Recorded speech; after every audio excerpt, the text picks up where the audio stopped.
From the twisted realm of science and the darkest pits of reason comes chilling tales of godlessness.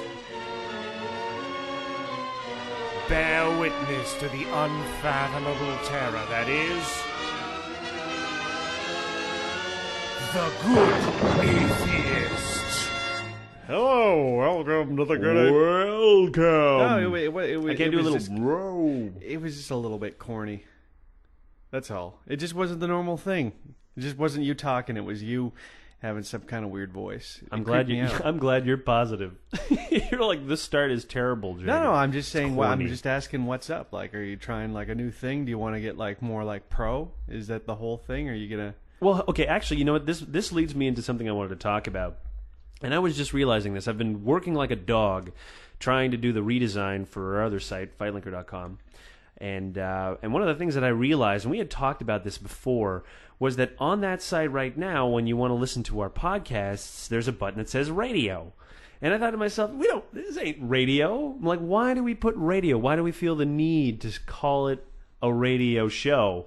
And I was, I began to sort of like think about how podcasting is really developing and changing. But right now it is kind of a dirty word. You know what I mean? Podcast. Well, a podcast is a dirty word the same way a blog is. And you write a blog or you podcast. You don't do radio shows because people don't listen to podcasts. They listen to radio shows, and anybody that listens to podcasts is a loser. Well, it's basically the vibe. The podcast is for the hardcore. I mean, awareness of podcasting has been going up steadily, but that has not influenced the consumption. Yeah, the consumption. The consumption has not changed, so it doesn't seem to be bridging beyond the hardcore fans, which is a bit of a shame. I figure it's pretty simple. It's like this. There are people that live on YouTube and they watch videos and they make videos and this and that. It's just the exact same thing, but with podcasts. Some people listen to fucking radio shows. They have a life where they can't read on the bus because they got motion sickness or something like that, so they listen to podcasts. And that's just, there's a whole bunch of people who fit into that niche of, hey, I need to listen to something. I'm not a huge music fan, so trying to push people into it. It still surprises me that podcasting still does fairly well. I mean, we do great. I mean, and we've never used 1 minute of advertising money, like time on radio or anything else like that, or on other podcasts. Just word of mouth alone. Still, we do really well. Yep. So you have to believe that. I mean, I'm not very aware of how trends seem to happen online, because these are trends that happen online are confusing. Like even in working in blogging now for how long have we been doing this business? 2.5 years. We don't even understand what the hell it's really still all about. It's just a very gigantic mystery, and I think that podcast represents some of that mystery too, where you say the word podcast and it's a mysterious word, because a lot of people who would look at that are like, I don't know what to expect from a podcast. I think the word mysterious is too exciting a word to use for the mysteries of podcasts. Okay, fine. What would you use? I don't know. It's just the unknown. Does that sound too enticing as well? Exactly, because here's the thing. My whole I don't listen to podcasts outside of our own. Every so often I try to listen to some other ones that are suggested. I haven't heard any really that are any good. Not to say that ours is really any good either. I can't listen to ours either. But I can record it, but I can't listen to it. Just to kind of give you a feeling for it, is that I just look at it and I say, oh, how is this one going to be bad and boring and uninteresting? Well, if you come with a negative attitude, waiting to be bored, you're sure to find that boredom. I mean, even the best shows will have their off nights. Oh no, I've gone in looking for some good ones. I've really given it a shot. I haven't really found anything that good yet. So if anybody actually knows of any great podcast listeners, share, because I would love to hear. Yeah. You should share with us. And another thing, too, though, is that when we say great, we mean that you have to combine entertainment and education in a way that will keep me interested. Now, a lot of people that listen to podcasts tend to have this, I don't really mind if it's dry so long as I'm interested in the subject matter. No, I'm not willing to put up with that. It's got to be as well produced as it is entertaining. That's why I love Horizon and all that kind of stuff. I'm spoiled, you know. I'm spoiled. I watch like all kinds of really awesome documentaries and specials and that kind of stuff. So I'm a little spoiled. I just like to put it out there that I'm not nearly as snobby as Jake, and I'm interested in just hearing what people think rather than it's got to fulfill all of these things as like Horizon, and I'm so spoiled. I am spoiled. All right, let's move on. I wanted to talk about Arizona State Senator Sylvia Allen. Now, I put up a video of her on the site. If you haven't seen it, please go check it out. Basically, the video is her trying to get people to trying to get the Senate in Arizona to approve the mining of uranium for the purposes of nuclear power plants. And as a response to some of the environmental criticism, she replies by saying, well, the Earth is old, a whole 6,000 years, much older than any environmental laws. And I just thought it was one of those delicious things, like in general, like that people who believe in the most retardedly unscientific things are still the ones that are trying to promote it once in a while when it fulfills their needs and purposes. You're like, how can you reconcile the idea that the Earth is 6,000 years old with the concept of uranium just as an element? I mean, it's got a half-life of 4.4 billion years. It's how we've determined the age of the Earth. I mean, talk about the ultimate irony, is it not? You've been going off on this chick pretty hard. Honestly, I think she was just I think she's honestly just being a pussy about it. You know what I mean? She was basically saying it's over 6,000 years old. So she's not saying it's 6,000. It's saying over. It covers that whole stretch for all of her constituents. Honestly, do you think you're going to catch a politician saying that it's the Earth is a couple billion years old? This is why it's so embarrassing. This is the sad thing. This is the embarrassing thing. This is what I want to talk about. Like, the fact of the matter is that no politician, you're right, no politician even dares fucking talk about it. Well, how old is the Earth? Well, I don't really like to talk about it. That goes back to the Republican debate where they were asking who believes in evolution and who believes in creationism, and basically everybody said that God created the Earth like 6,000 years ago. They all put, well, not all of them, but I think there was 3 or 4 of them that did. But you know, one of the guys who didn't, like, because he wasn't there, Ron Paul, because everybody were on it, like every liberalist douche is on his fucking nutsack, and he's also a creationist. He does not believe in evolution. I'm like, he would have lifted up his hand at that,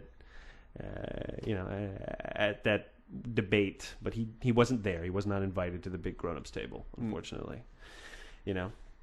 Anyways, that's not something I want to get into. That's the politics of things, where you're just like, well, you know, are you a conservative? Are you socialist? Are you like, these are terrible things. Like, we've had wars over these, so we're just trying to get along. Like, that's the bad shit. Well, the unfortunate thing about it really is that Republicans no longer represent Republican values, and lots of Democrats don't really represent Democratic values either. So all of these, like, there's no longer any real Republican Party, no longer any Democratic Party. It's just whatever the policies of the people who are at the front of this party represent, and they all fucking suck. I can understand why everybody's on Ron Paul's nuts, because even though he would run the country into the goddamn ground, at least he seems like he has some ideas that aren't, hey, let's fuck the people. Actually, fuck him. His idea that I really liked was that he wanted to reform the banking system, and I supported that idea.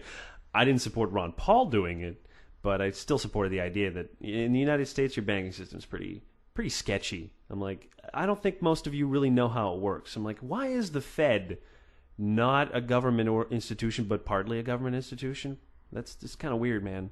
It's the same fucking deal here in Canada anyways. This is just sketchy. It's just sketchy. Once you know it, you don't even want to think about it. You're just like, this is horrible. Probably some dark-ass shit's going on. I got other fish to fry. I got to fight religion. Talk about fighting religion. I wanted to mention a little bit about the couple. There was a gay couple in Salt Lake City, and they were on a plaza which is actually owned by the church. It's in, like, I think it's downtown. What is the which church? The Church of Latter-day Saints. Sorry, the Mormons. And they were hugging, and they gave each other a kiss or something like that. And some security guard asked them to behave appropriately, and then they got into an argument, and they were handcuffed and charged with misdemeanor trespassing as a result. So, interestingly enough, the next day, a huge group decided that they were going to organize a kiss-in just to fucking shove it right in the Latter-day Saints' face of saying, fuck y'all. So they were trying to encourage people, specifically homosexual couples, to come on down, have a kiss-in. And I actually thought that was kind of... It's cute. It's quaint. It's fairly benign, but if you're gonna do anything to just kind of shove the finger at them, I say that's a pretty good one. Here's the thing: doing nothing is a fucking outrage. Because when you think about it historically, how we're going to be able to look back in time, because this is the whole problem. Is people are going to say, well, they were on public or private property, and you could do whatever you want. I'm like, man. What the fuck is wrong with you? Like, what, are we allowed to spray black people with a fire hose on public property? Because, fuck it, sign me up for that. I'll go spray some black people with a hose on my private property. That sounds great. This is the fucking equivalent for what it is. Well, I tried to argue myself when I mentioned it, saying that I think the douchiest thing that you can do is put private property rights over human rights. You know what I mean? They don't trump. This idea, well, on my property I can do whatever the fuck I want to you, is the scariest goddamn notion. Sure, the property is yours, but in a sense, I mean, we lease property and land from one another. We all have a very tentative agreement on how land is divided. It's not really, if you look up in the globe, you don't see any fucking divisions or any borders. These are artificial. We accept them and we agree upon them, but with certain rules. And one of those rules is if you act like there are no human rights just simply because this is your property, then you don't deserve that property, sir. That property should be taken away from you because you're an inhuman douche. You're a fucking inhuman douche. Man, this is where your little dictator comes out and kind of is like, everybody that disagrees should be crushed. No, I just think that if you're going to take the attitude, well, it was on my private property, I'm entitled to do whatever I want. And like I said, if it trumps specifically human rights, I'm not saying if someone pisses you off, therefore they're a douche and should be... No, I'm not saying that at all. This isn't in extreme cases, obviously. Let's not use any slippery slope arguments here. But my point is basically saying that is a really poor argument to go around saying, well, it was their property and they asked them they were behaving inappropriately. What the fuck are you talking about? What is this concept of inappropriate behavior that people somehow have? Like, am I supposed to behave how you say I should behave under penalty of law? Am I not allowed to hug and kiss who the fuck I want? I'm like, get out of my face. Like, this is that essential right to be able to do what I want with myself. You know what I mean? Just because I'm on your property does not give you the right to handcuff me and charge me with trespassing. Yep. I mean, the other funny thing too is that whole plaza, there was a huge debate for years. It raged on for like 3 years in court battles when the city sold that plaza to the Church of Latter-day Saints because it used to be public property. Well, you bet that's going to come up again, huh? It's like, wow, guess what? When you give that kind of land to a private institution that is a moralizing juggernaut, then maybe, yeah, you're going to find out that you didn't have as many rights as you thought you did. Well, you know what's kind of funny about it? The way I was reading it, there seemed like a decent amount of complaints back in the day when the land was basically the city's land about the Latter-day Saints basically being gigantic douches with it and constantly proselytizing and stuff like that all around there. So it's there's no irony there. It's gone fucking one direction right to the other. The balance has been met. What? I don't know. It's like there's an equilibrium somewhere there in general douchesness, I suppose. But yeah, I'm fucking glad that people came and at least got in their face a little bit about it, because stuff like that, even if there's only a little thing that you can do about it, you got to do it, Plus, I think it's just hilarious that when you look at, if you were to go back at it and look at it as sort of like one of the, I'm not going to say it's a pivotal moment, but they're all tiny moments whenever you have a movement, and this is one of those movements where you're just like, let's look at what they did, like the whole flower power kind of thing. We took the sides of the damn hippies, didn't we? They won that PR war. The fucking flower in the butt of the gun, I mean, call it cheesy, and of course we all do, but we're like, yes, I agree. Let's do that. Actually, reading back, I was reading a book on that whole era. The hippies did not win the PR war, but they still kept Nixon from fucking bombing the shit out of a lot of places. No, I think in the long run they won that war. Oh, okay. I think if you look at if you look at society now, At least the mentality of people, I believe that they've won for the large degree. But let me tell you what, if you look back on these, they won in the future, it means they lost in the past. You're basically making a corrective gesture to say, well, we treated them like dogs all through the 60s and 70s. Okay, but how would you describe then the situation between the Israelis and the Palestinians? Are the Israelis losing because they had the whole Holocaust? They're kind of winning that whole conflict over there. I'm saying just because you're losing for a while does not mean that you're not winning.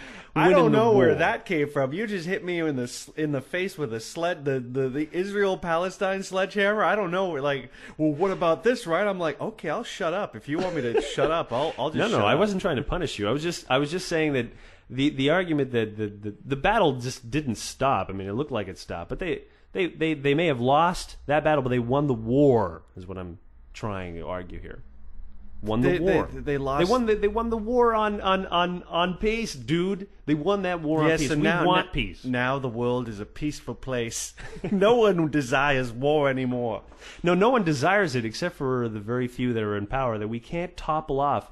This actually, this leads me to something else I've been wanting to talk about, which is something that's been bugging me as of late. And I keep thinking, like, how old are we going to let politicians be, or at least the people that decide what we do? Should there be a law in place that says once you hit 70, get the fuck out? Get the fuck out. You know what? Because the generational gaps are huge now. But we're letting this old generation, this old mentality take over. Like, they are still running shit. You know, my dad's fathers are still running shit, and I'm really sick and tired of it. You know what I mean?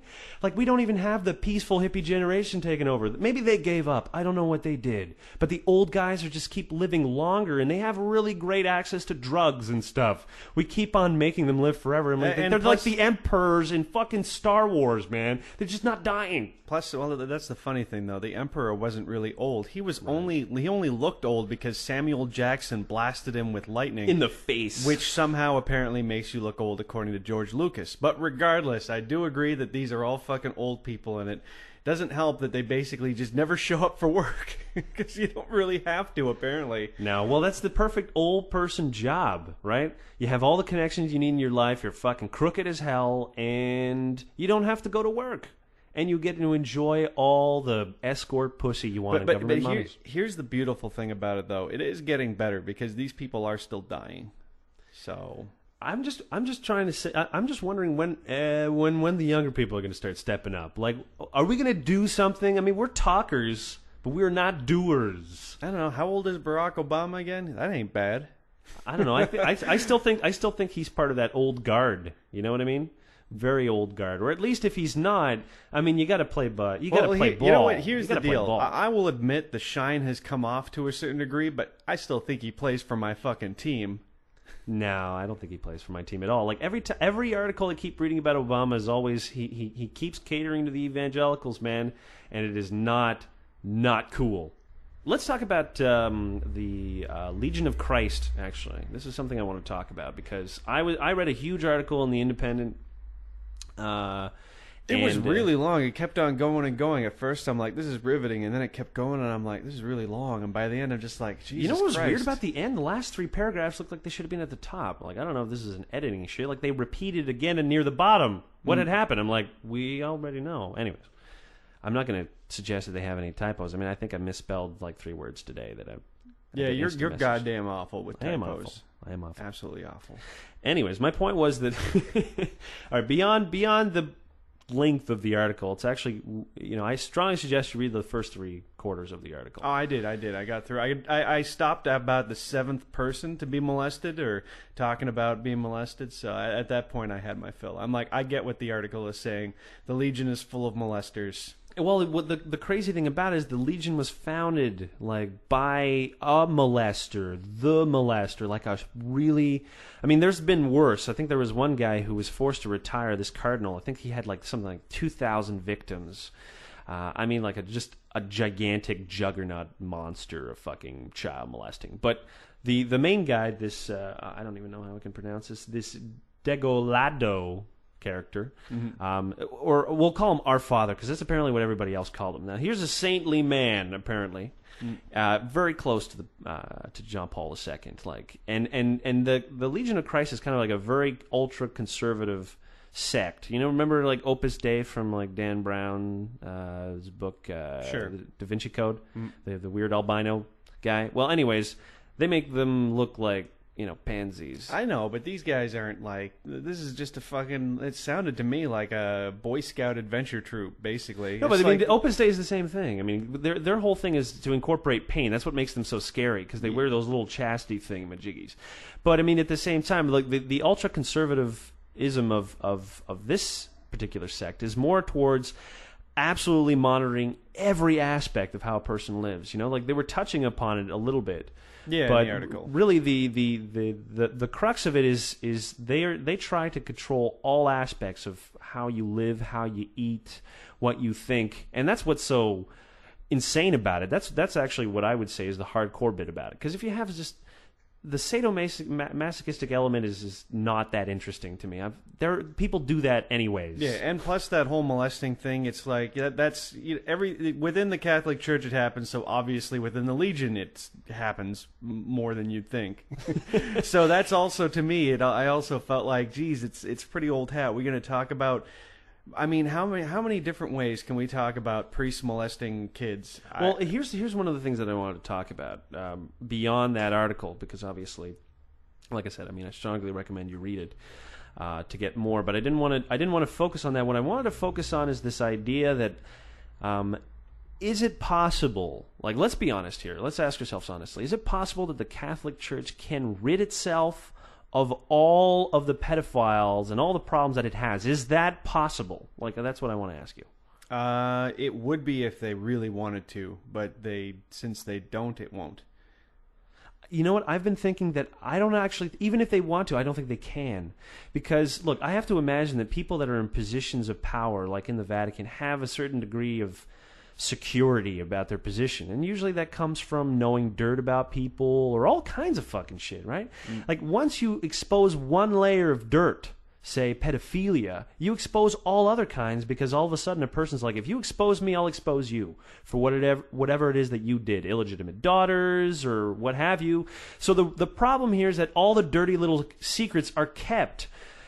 So I don't actually think that there's a conspiracy to keep pedophilia under wraps. I believe actually that people within the church in powerful positions are pedophiles themselves and cannot be removed. They are entrenched in deep. And this guy, this Degollado, is just another example of someone who was in a position, an extremely high position. I mean, his organization had a yearly budget of $400 million. Do you not think that this man is powerful? A congregation of over 70,000 people. Like, this is a vastly powerful man. It's like, when there were allegations in the 1970s about the abuse from a priest within the Vatican, they still didn't do anything. Of course they didn't do anything, because a man like that, he knows too much. You cannot expose these individuals. And I'm like, look, this organization is older than most other institutions in the world. Do you know how many, like, just imagine in 20 years how many controversies you'd have. Multiply that by 10. This is too fucking tinfoil, because check this out. If that was the case, then they would still be better at getting rid of all of the pedophiles at the lower level, basically turning them over to make it seem like, hey, the Catholic Church has fucking reformed itself, we got our shit together, here's a whole bunch of low-level pedophiles, ta-da, now we're just going to pretend that nothing else is going on. But that's not even what they're doing either, so it makes me feel like I still do think that if the Catholic Church really wanted to do something, they could. But the truth of the matter is, it's kind of like the CEO of a company says, here's the policy for how we're going to do business. And then you have, 200 employees below him, and 150 of them are like, fuck that policy. Now, do you think this policy is going to get anywhere? I don't know, because here's the thing I don't know, and probably people other than insiders couldn't really tell you about how power really is distributed within the papacy, right? Because obviously on paper, the Pope is infallible. His authority is driven from his ring. In fact, they destroy the ring when he dies immediately, because that's supposed to be the symbol of it, and it must be destroyed because it's godly. You know, it's like a fucking ring of power, man.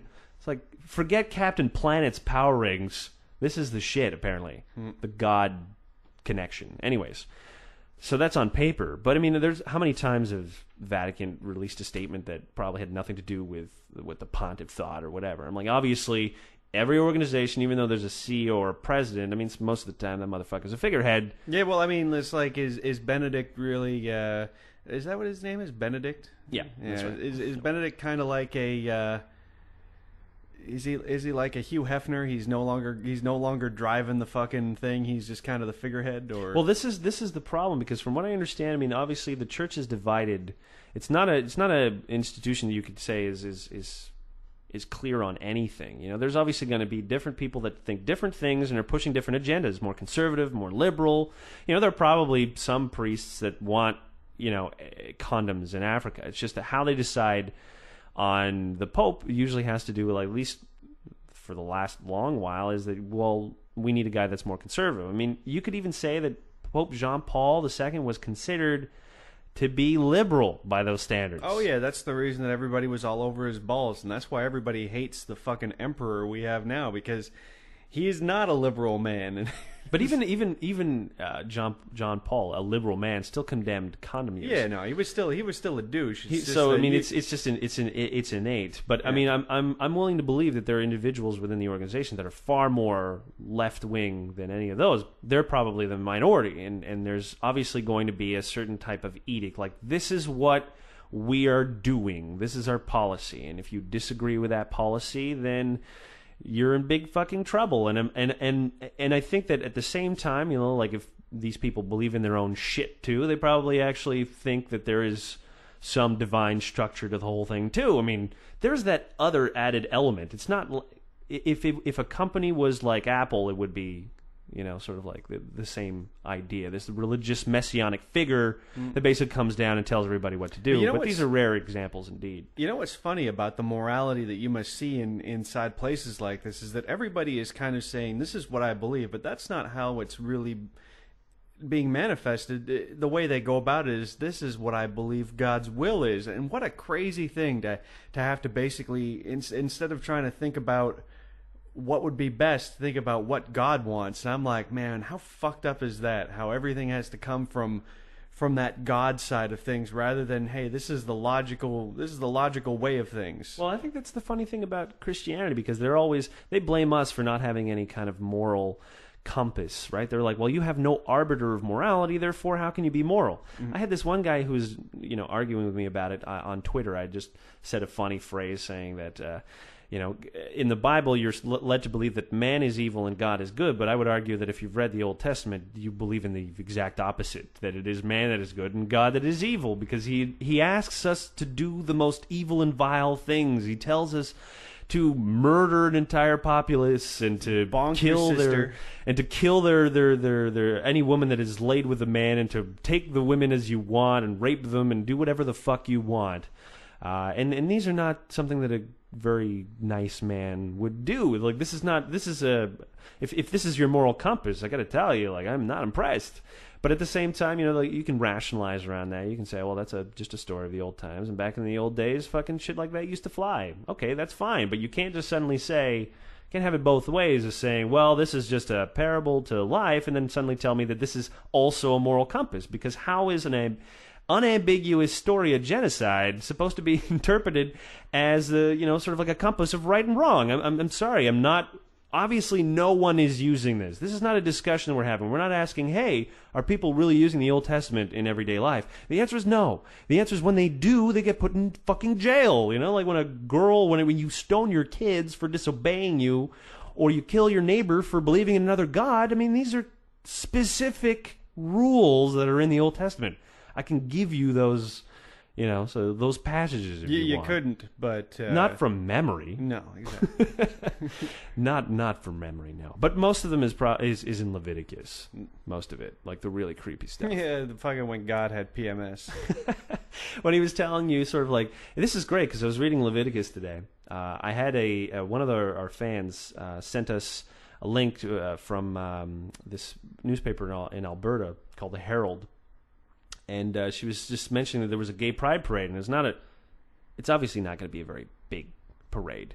But, the newspaper published an article from one of the writers saying this is terrible, it's like The government says they should stay out of our bedroom, but they should still obey his law. And then, like, this is a newspaper article quoting Leviticus 18 and 19. Now, I have the Gideon Bible here that I stole from a hotel room, so I decided I was going to read it at that particular passage. And from 18 to 19 just sort of talks about who you could fuck, basically.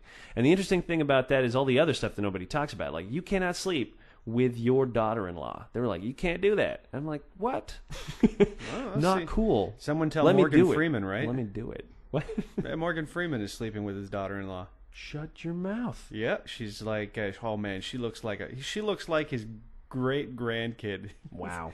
Yeah. Go Morgan Freeman, I guess. You got yours, bro. You got yours. And you know what? If I was a girl and I was dating Morgan Freeman, I would ask him to narrate sex. And now I'm going to penetrate you with my manhood. And it will feel awesome. Just fine. Well, okay, all right, maybe that's not going to strike high in girls' fantasies here, but what can you do? Anyways, she pointed to that. It was what she actually was pointing to, other than the article, was the fact that there were at least some encouraging signs in the comments that were saying, like, what the hell is this racist doing writing for your newspaper? Yeah. This person is obviously crazy. It's very encouraging when people are doing that, but unfortunately, the paper is still publishing this.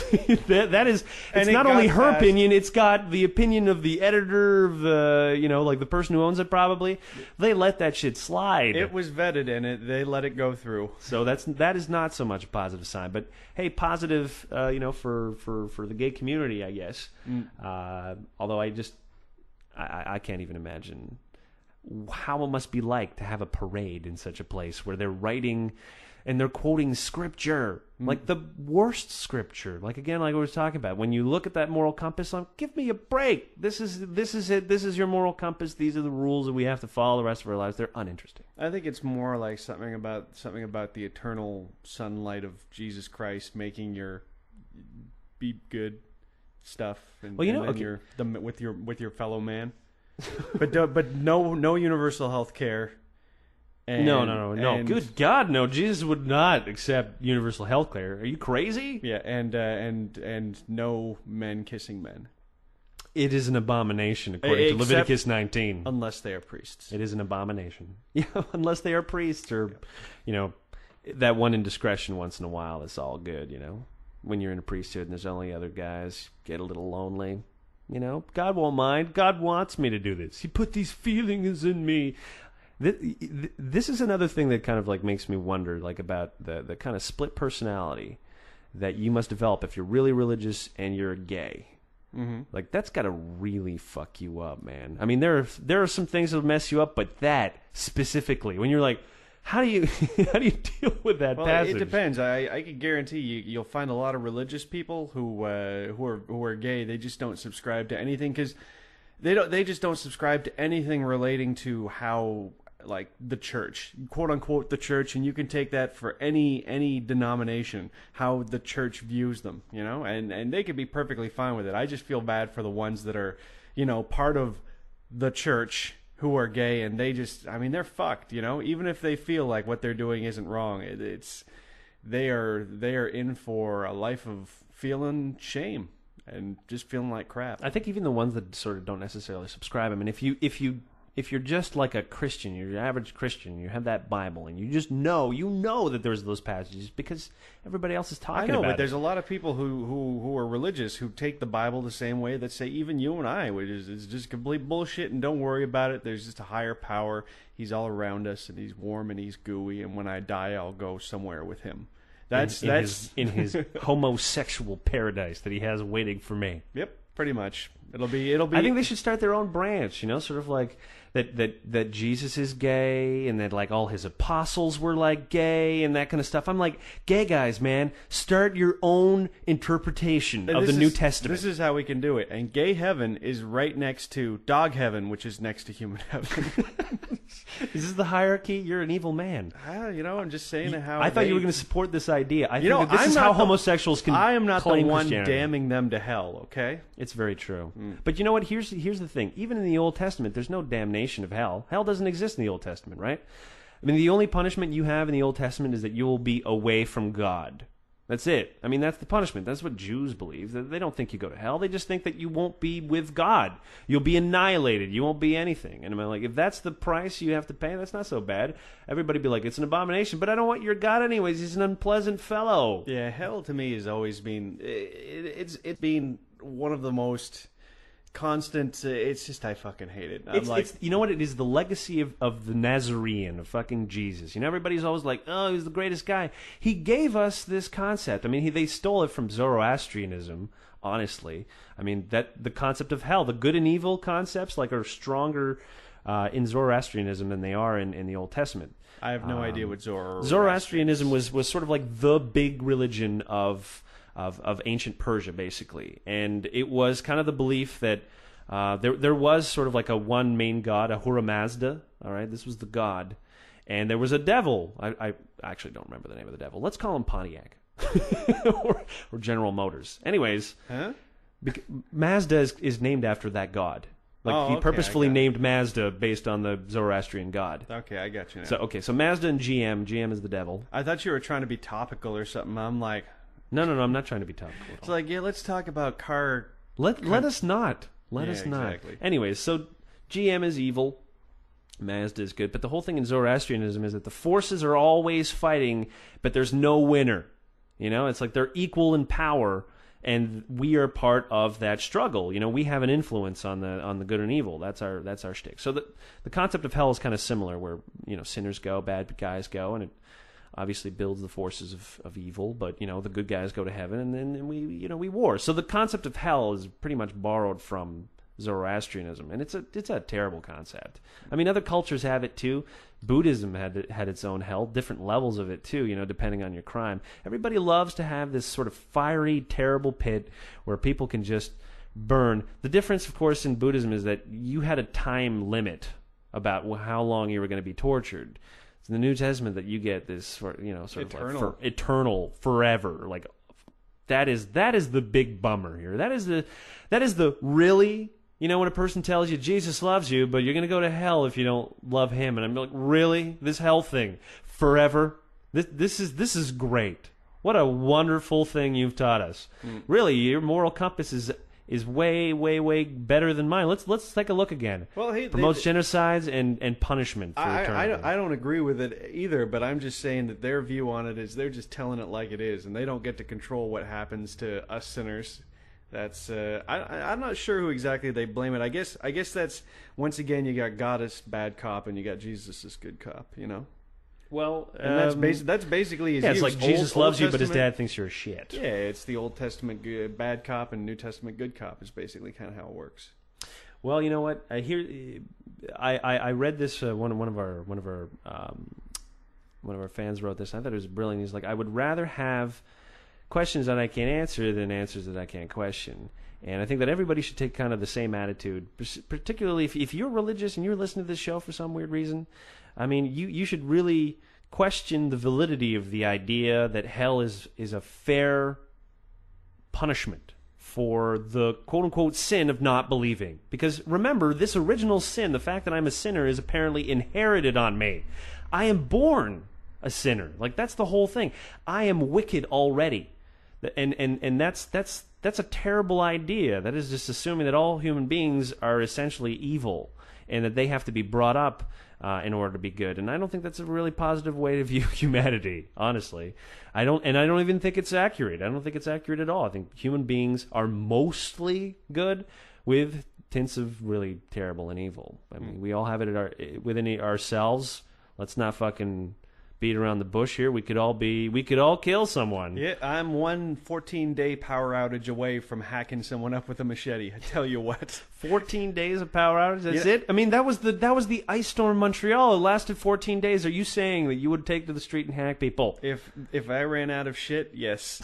It's like, well, you got nobody to call? I mean, there's no power, dummy. In the world? No power. In the world. No one knows what's going on. It's like no one has the ability to generate power anymore? I'm just telling you, if 14 days go by and things seem like they're getting bad, then I hope we have a lot of stuff. Otherwise, I will go out and take stuff. That's all I'm saying. Are you going to take my stuff? Well, your stuff would already technically be my stuff.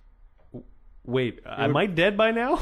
Well, it would be our stuff, but I just assumed that you would share with me, and if you didn't, then you'd be my enemy. I don't know if I want to share with a murderer.